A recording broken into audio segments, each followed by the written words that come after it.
Hello, in order to download BiP, navigate to the Google Play Store. Then in the search option type in BiP. Click on the first one that pops up. Then click the Install button.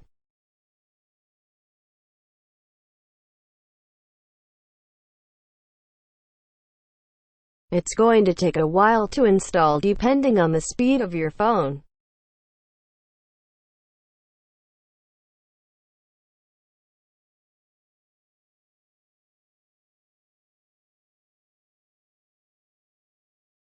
You can click Open once it pops up.